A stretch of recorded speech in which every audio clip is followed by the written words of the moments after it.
Le garçon invisible, les brutes, n'ont jamais imaginé qu'il cachait un pouvoir dévastateur. Jean Dupont, 15 ans, était pratiquement invisible au lycée technique Saint-Michel, et quand il ne l'était pas, il était une cible facile. Son corps menu et frêle, atteignant à peine le mètre 65, n'imposait aucun respect. Ses épaisses lunettes à monture noire amplifiaient des yeux nerveux qui cherchaient toujours le sol, comme s'il y trouvait une sorte de salut. L'appareil dentaire qui corrigeait ses dents tordues complétait l'image du parfait candidat à victime.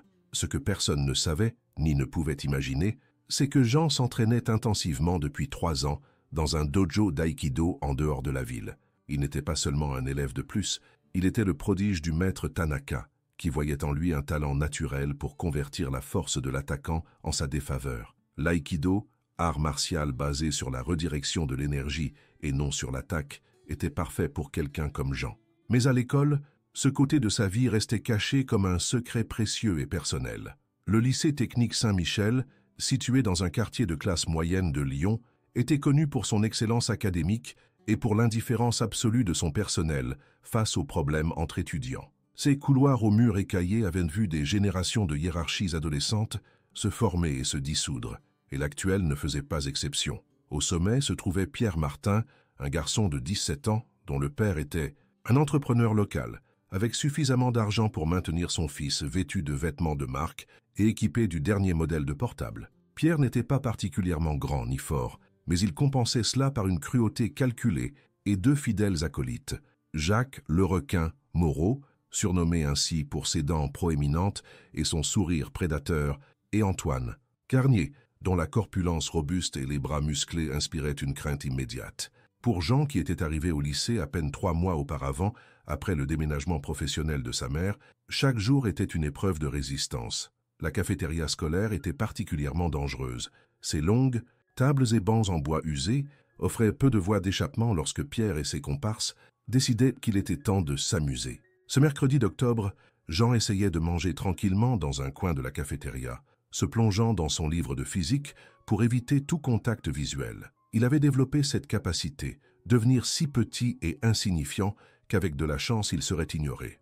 Mais la chance n'était pas de son côté. Regardez qui est là, le cerveau avec une bouche en métal. La voix de Pierre résonna trop près, faisant se tendre Jean sans lever les yeux. « Qu'est-ce que tu lis, petit nerd? Comment être ?» Encore plus pathétique, les rires de Jacques et Antoine accompagnèrent les paroles de leur leader. Jean calcula mentalement les possibilités. Il restait 10 minutes avant que la sonnerie ne retentisse. 3 professeurs mangeaient à la table du fond, mais aucun ne ferait attention. Et la sortie la plus proche était bloquée précisément par le trio qui le tourmentait. « Je lis juste de la physique, » murmura-t-il, essayant que sa voix ne trahisse pas la peur qu'il ressentait. « Je ne veux pas de problème. Je ne veux pas de problème. » imita Pierre avec une voix aiguë et moqueuse, provoquant plus d'éclats de rire. « Mais les problèmes te veulent, Janito. » Sans prévenir, Antoine étira son bras et arracha le livre de Jean, le lançant au sol avec un coup sec. Quand Jean se baissa instinctivement pour le ramasser, il sentit Jacques pousser son plateau de nourriture, renversant le ragoût sur son pantalon et ses chaussures. « Oups, on dirait que tu t'es fait pipi dessus, Janito », rit Jacques, tandis que plusieurs étudiants proches observèrent la scène, certains avec une honte gênée, la plupart avec une indifférence entraînée. « Respire, concentre-toi. Le déséquilibre de ton adversaire est ton avantage. » Les paroles du maître Tanaka résonnèrent dans son esprit, tandis que Jean sentait la chaleur de la nourriture sur ses vêtements et l'ardeur de l'humiliation sur ses joues. Il aurait pu répondre. À ce même instant, il savait exactement quel mouvement faire pour que les 3 finissent au sol, sans savoir ce qui les avait frappés. Mais ce n'était pas le moment. Pas ici, pas maintenant, pas pour ça. « Excusez-moi », dit-il simplement, ramassant son livre du sol et s'éloignant tandis qu'il écoutait les rires et les insultes derrière lui. Quelques filles à une table proche le regardaient avec un mélange de pitié et de soulagement de ne pas être elles la cible aujourd'hui. Les toilettes des garçons, avec leurs murs remplis de graffitis et leurs portes délabrées, lui offrirent un refuge momentané. Tandis qu'il nettoyait comme il pouvait là. Tache sur son pantalon, Jean réfléchissait. « Je ne les hais pas, pensa-t-il. Ce n'est pas de la haine que je ressens, c'est de la peine. De la peine parce qu'ils ont besoin de ça pour se sentir forts. » Cependant, les paroles mentales n'atténuaient pas la sensation d'ardeur dans l'estomac, cette boule d'impuissance et de rage contenue. Quand il arriva à la maison cet après-midi, sa mère, Sophie, une femme au visage fatigué, mais aux yeux aimables, remarqua immédiatement que quelque chose n'allait pas. « Encore ces garçons, Jean ?» demanda-t-elle tandis qu'elle préparait le dîner dans son petit appartement de 2 pièces. « Ce n'est rien, maman, » répondit-il, laissant son sac à dos au sol. « Juste un accident avec la nourriture. Je peux parler au directeur, » offrit-elle, comme elle l'avait fait à de nombreuses reprises. « Non, ça empirerait les choses, » répondit Jean, sachant que c'était vrai. Dans le monde adolescent, il n'y avait pas de pire crime que d'être une balance. Ce soir-là, dans le dojo du maître Tanaka, un espace austère mais paisible dans le sous-sol d'un vieil immeuble à la périphérie de la ville, Jean attaquait l'entraînement avec une intensité renouvelée. Chaque mouvement, chaque technique d'aïkido, il l'exécutait en visualisant les visages de Pierre, Jacques et Antoine. Pas pour les blesser, se rappelait-il, mais pour être préparé. « Ton esprit est trouble aujourd'hui, Jean-kun », observa. Le maître Tanaka, un homme de 60 ans dont le corps fibreux cachait une force extraordinaire. L'aïkido n'est pas pour la vengeance, c'est pour l'équilibre. Je sais, sensei, mais parfois, c'est difficile. Le maître Tanaka le regarda longuement, l'évaluant. Parfois, une rivière doit trouver son cours naturel pour cesser d'inonder les terres, dit-il finalement. Mais souviens-toi, ne jamais endommager de façon permanente ce qui peut être corrigé temporairement. Jean acquiesça, comprenant les paroles cryptiques de son maître. Il ne s'agissait pas de vengeance, mais d'établir des limites. Les jours suivants, le harcèlement continua comme une routine macabre. Dans les couloirs étroits du lycée, Pierre et ses amis trouvaient des façons créatives de torturer Jean, depuis renverser son sac à dos accidentellement, jusqu'à placer des chewing-gums sur son siège, ou répandre des rumeurs sur son orientation sexuelle supposée ou sa situation économique précaire. Chaque incident était une petite mort pour sa dignité, mais Jean continuait de contenir sa réponse. La situation atteignit un nouveau niveau dans le cours d'éducation physique. La cour extérieure du lycée Saint-Michel, avec son ciment craquelé et ses paniers de basket rouillés, devint le théâtre d'une humiliation publique qui serait rappelée. Le professeur Dubois, un ancien militaire qui confondait la discipline avec la cruauté, avait organisé un match de basket et, comme toujours, Jean fut le dernier à être choisi pour une équipe. Bien sûr, il termina dans l'équipe contraire à celle de Pierre, Jacques et Antoine. Pendant le jeu, chaque fois que Jean touchait le ballon, l'un de ses bourreaux apparaissait pour le lui arracher avec une force excessive. Dans l'une de ces actions, Pierre le percuta délibérément, le faisant tomber au sol avec un coup qui résonna dans toute la cour. Tandis que Jean essayait de se relever, étourdi, Pierre se pencha sur lui. « Tu es pathétique », lui murmura-t-il. « Tellement faible que c'en est embarrassant. Pourquoi tu ne vas pas dans un autre lycée où ils acceptent des pleurnichards comme toi ?» C'est alors que quelque chose changea dans les yeux de Jean. Un éclair, une étincelle momentanée qui aurait alerté quiconque d'assez observateur. Mais Pierre, aveuglé par son propre ego, ne le remarqua pas. Celle qui le remarqua fut Élodie Vincent, une fille silencieuse de la classe de Jean qui observait toujours ces incidents avec un mélange d'impuissance et de culpabilité. Quelque chose dans la façon dont Jean se releva après cette poussée, quelque chose dans la manière dont ses épaules se redressèrent et son regard devint distant et calculateur, lui fit penser que quelque chose était sur le point de changer. Le point de bascule arriva exactement 3 jours plus tard, dans le gymnase intérieur du lycée, un espace ample mais mal ventilé, avec des tapis de sol vieux et des appareils d'exercice démodés. Jean était seul, récupérant un livre qu'il avait oublié après le cours, quand la porte se ferma derrière lui avec un son métallique. Pierre, Jacques et Antoine entrèrent comme des ombres coordonnées, bloquant la seule sortie. Leur visage reflétait cette excitation cruelle qui précède la violence gratuite. « Tiens, tiens, le petit Jean tout seul dans le gymnase !»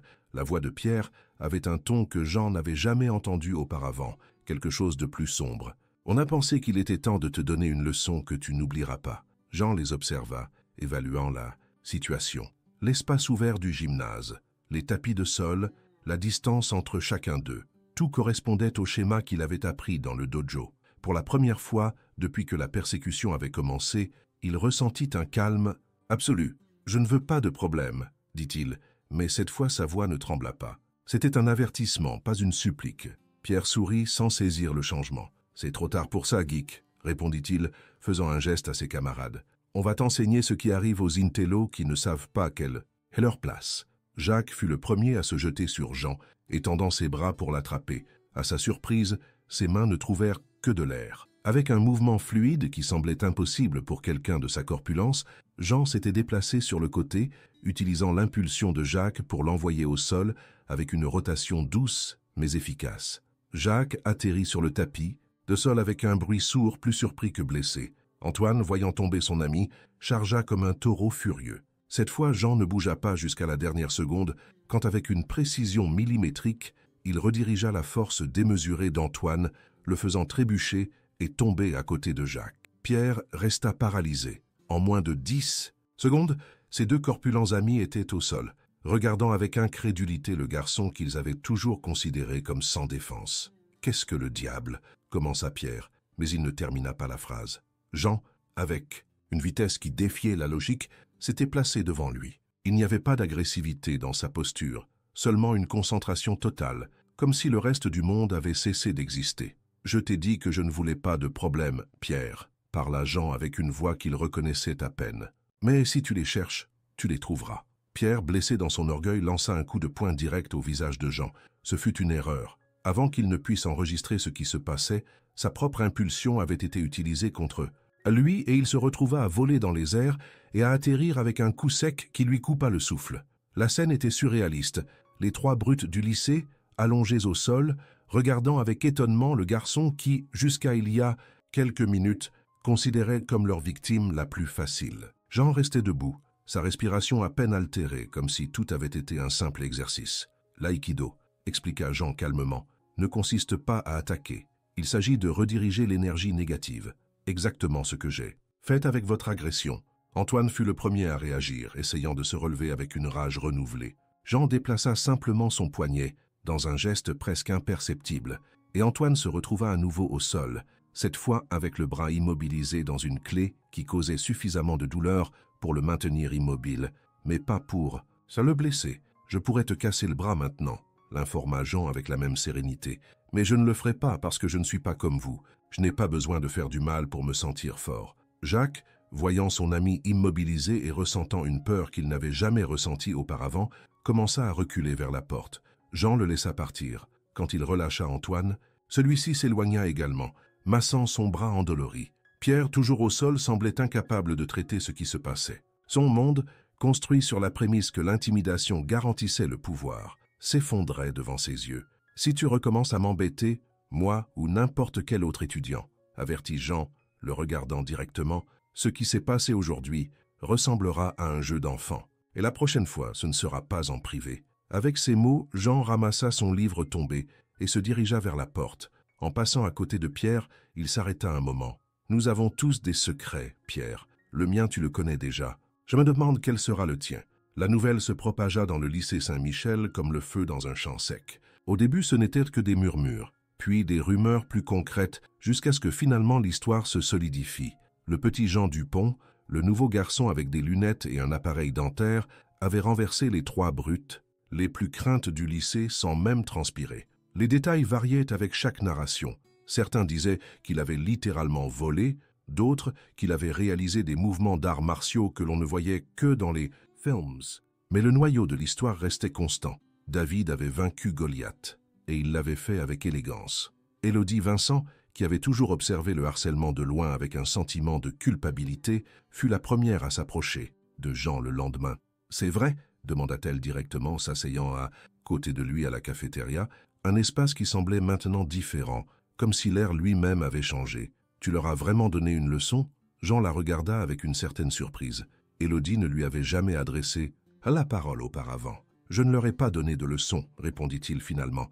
J'ai juste établi une limite. » Élodie acquiesça, comprenant la différence subtile mais cruciale. « J'aurais dû dire quelque chose avant, » admit-elle, avec un ton de regret. « Nous aurions tous dû le faire. Le silence rend complice, répondit Jean sans dureté, mais je sais aussi que la peur est un puissant motivateur. » Pierre, Jacques et Antoine entrèrent à ce moment-là dans la cafétéria. Le changement était notoire. Ils ne marchaient plus avec cette arrogance qui avait été leur marque de fabrique. Leurs yeux scannaient nerveusement l'espace, et quand ils virent Jean, ils détournèrent rapidement le regard, choisissant une table aussi éloignée que possible. Les jours suivants apportèrent un nouvel ordre au microcosme du lycée Saint-Michel. Ce ne fut pas un changement dramatique ou immédiat, mais une transformation subtile dans l'atmosphère. Jean restait calme et studieux, mais maintenant, il marchait avec une nouvelle confiance qu'il était impossible d'ignorer. Les étudiants qui n'avaient jamais osé lui parler commencèrent à s'approcher, d'abord par curiosité, puis par intérêt sincère. Pierre et ses amis, de leur côté, expérimentèrent l'invisibilité qu'ils avaient auparavant imposée aux autres. Sans leur pouvoir d'intimider, ils semblaient désorientés, comme des acteurs qui ont oublié leur scénario. Antoine fut le premier à essayer de changer. Il commença à montrer un intérêt réel pour ses études et se porta même volontaire pour des tutorats entre camarades. Jacques mit plus de temps, mais il trouva finalement sa place dans le club de photographie, découvrant un talent qui serait resté caché sous son ancienne personnalité. Pierre fut le plus résistant au changement, mais même lui semblait réévaluer sa vie, observant de loin comment Jean gagnait le respect sans avoir besoin d'inspirer la peur. Une semaine après l'incident du gymnase, Jean rangeait ses livres dans son casier quand il remarqua une présence à ses côtés. C'était Pierre, seul, avec une expression que Jean n'avait jamais vue sur son visage, la vulnérabilité. « Jean, commença-t-il, clairement mal à l'aise. « Je ne sais pas comment dire ça, essaie, » répondit Jean, fermant son casier et l'affrontant directement. « Ce qu'on a fait, ce que j'ai fait, c'était mal. » Les mots semblaient arrachés du plus profond de son être. « Je n'attends pas que tu me pardonnes, mais je voulais que tu saches que je le comprends maintenant. » Jean observa Pierre attentivement. Il y avait de la sincérité dans ses yeux, un type de sincérité qui ne naît que lorsque les fondations de sa propre identité ont été secouées. « Le pardon n'est pas quelque chose que je puisse te donner, Pierre, » répondit-il finalement. « C'est quelque chose que tu dois trouver par toi-même. » Pierre acquiesça, acceptant les mots comme une vérité inéluctable. « Comment tu fais » demanda-t-il après un moment. « Comment peux-tu être si fort sans faire de mal ?» Jean sourit légèrement.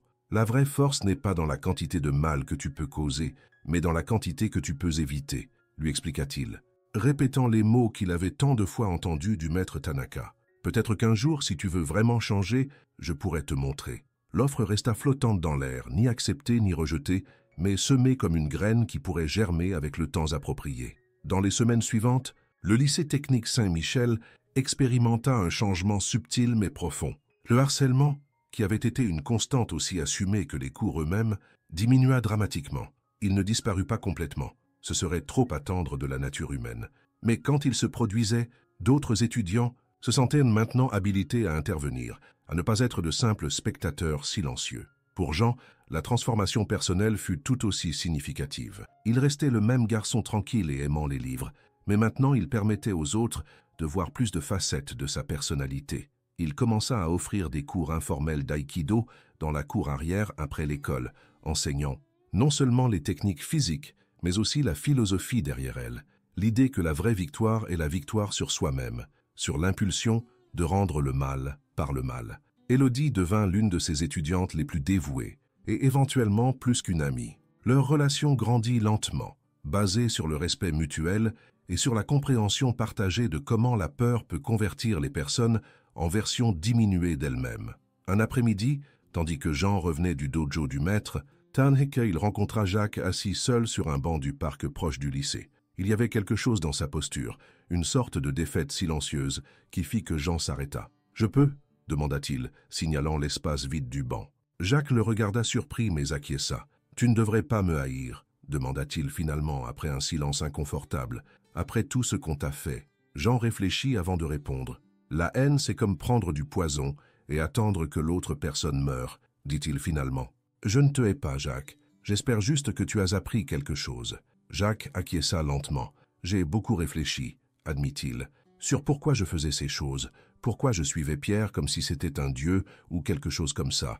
Et je crois que j'avais peur. Peur d'être moi celui qui recevrait ces traitements si je n'étais pas du côté des forts. La peur est un professeur puissant, mais elle n'enseigne pas toujours les leçons correctes, » répondit Jean. Jacques le regarda avec une nouvelle compréhension. « Comment tu as appris ? L'aïkido, je veux dire. » Jean sourit face à la question inattendue. « Mon père m'a emmené à mon premier cours quand j'avais 9 ans, » expliqua-t-il. « Avant qu'il ne décède. Il a dit qu'il était important, que j'apprenne à me défendre, mais plus important encore que j'apprenne quand le faire. » Jacques acquiesça, comprenant la profondeur des mots. « Je suis désolé pour ton père et pour tout.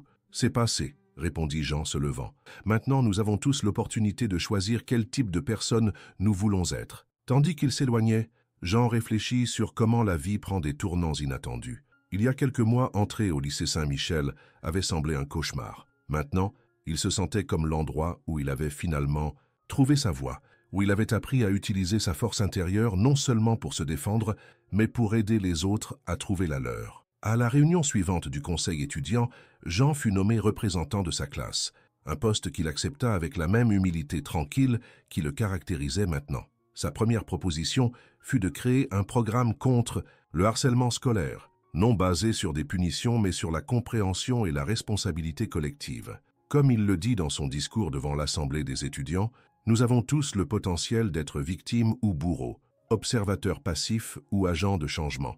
La différence réside dans les choix que nous faisons chaque jour, dans les limites que nous établissons et respectons, et dans comment nous utilisons notre force, quelle qu'elle soit, pour construire au lieu de détruire. Ces paroles résonnèrent dans l'auditorium du lycée, et pour la première fois depuis longtemps, le silence qui suivit ne fut pas chargé de peur, mais de réflexion.